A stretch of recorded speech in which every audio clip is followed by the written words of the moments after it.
Earthrealm is about to face an overwhelming threat once again, as Mortal Kombat II hits theaters next month. And while we can't wait to see Karl Urban taking over as Johnny Cage after a very successful run as Billy Butcher in The Boys, that isn't why we're here. We're taking a second look at another franchise staple, and one that could have an impact on the new story that's just as big as the splash he made in the first one. We're talking, of course, about Hanzo Hasashi, or Scorpion as he's better known among fans of Ed Boon's expansive lore. Our interest in the character goes beyond him being among the first ones we main every time a new Mortal Kombat game comes out. We think that Hanzo's story is only just beginning, courtesy of a few peeks we've been given at him from the new movie's trailers. If you haven't had the chance to watch the first one yet, have no fear, as we're beginning with a recap of what befell him the first time around.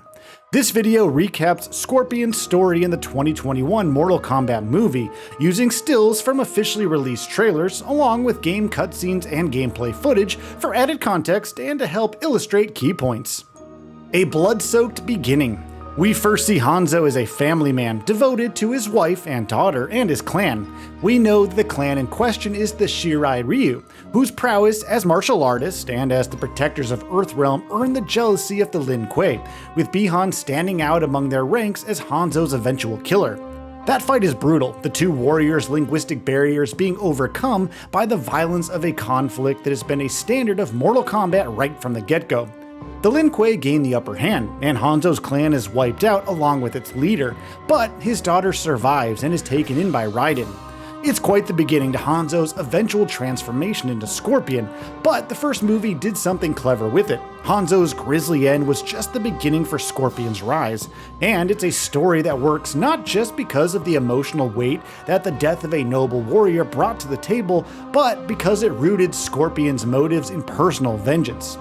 We'd argue that Bi-Han, or Sub-Zero, as he eventually came to be known in the reboot's universe, is as much a part of Scorpion's rise as Hanzo himself.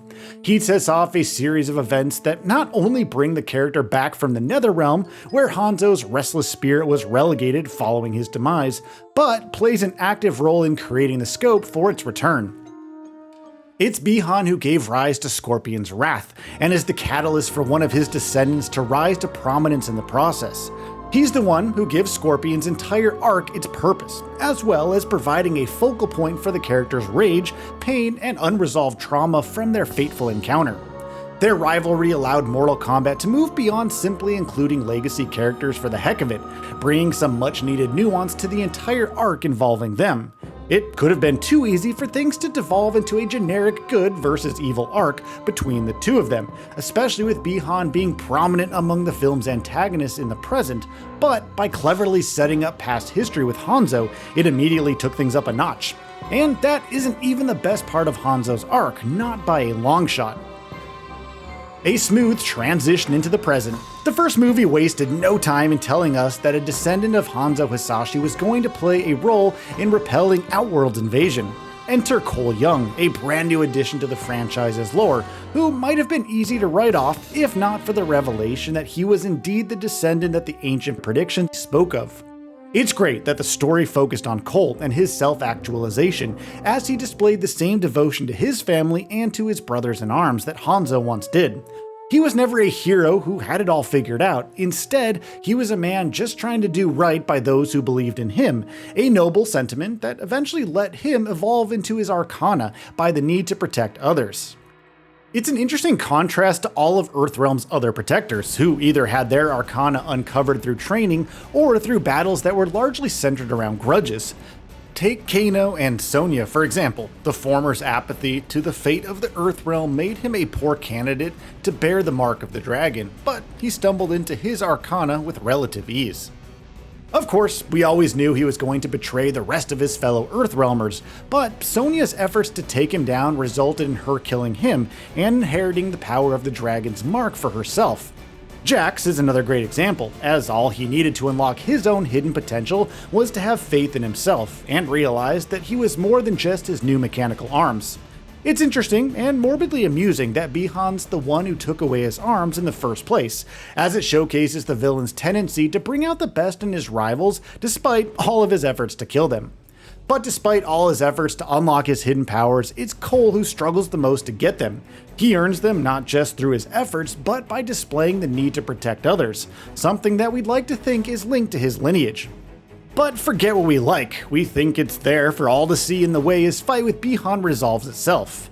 It's the movie's way of bringing things full circle, the prediction that a descendant of Hanzo would be pivotal in Earthrealm's effort to retain its freedom from Outworld, while also allowing Hanzo's vengeful spirit to assist one of his descendants against the man who wrought havoc on those he once loved.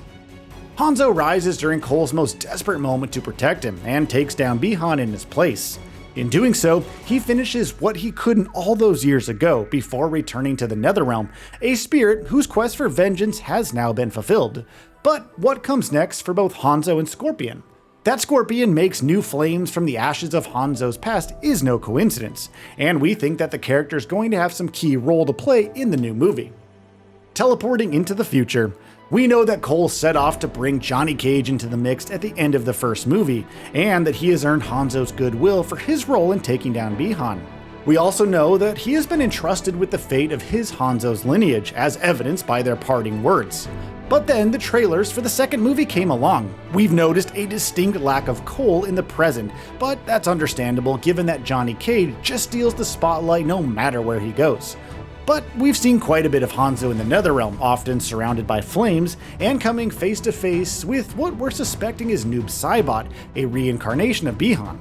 We can't help but wonder if the film's deliberately trying to hint at some further revelation about Hanzo's lineage, while also directly telling us that he's still got a role to play. His presence in the Netherrealm goes beyond mere predictions of a potential resurrection.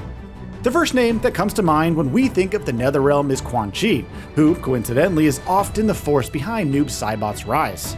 We already know he's in the movie, but we can't help but wonder is Hanzo's legacy and his role in Earthrealm's previous victory has gained the attention of Shao Kahn's favorite necromancer. Would he try to leverage Hanzo's spirit to gain an advantage over Cole, or perhaps try to work that out in reverse? Of course, we might be wrong, with Hanzo/Scorpion could be a very small part of the film's plot. But with the emotional resolution he got in the first film, his very presence in the second film is interesting, and we believe it's going to be more than just having a legacy character around for the sake of it. Our speculation is only a smidge among all the possible ways that Scorpion could be a crucial part of either faction's plans. The writers have so much lore to pull from, including a very engaging plot from the comics related to the previous games, which we're not spoiling here. Heck, pun intended. Scorpion could even save Noob Saibot from Quan Chi, and grant Bi-Han's spirit the same release that Hanzo had in the first film.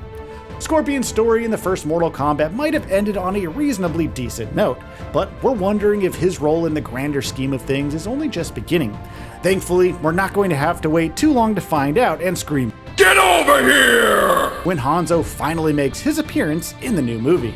So what are your thoughts on this? Go ahead and share them in the comments below. And if you like this video, please subscribe to the channel and enable all notifications by clicking the bell icon to get new video updates. We upload every day and would really appreciate your support. Thanks for watching.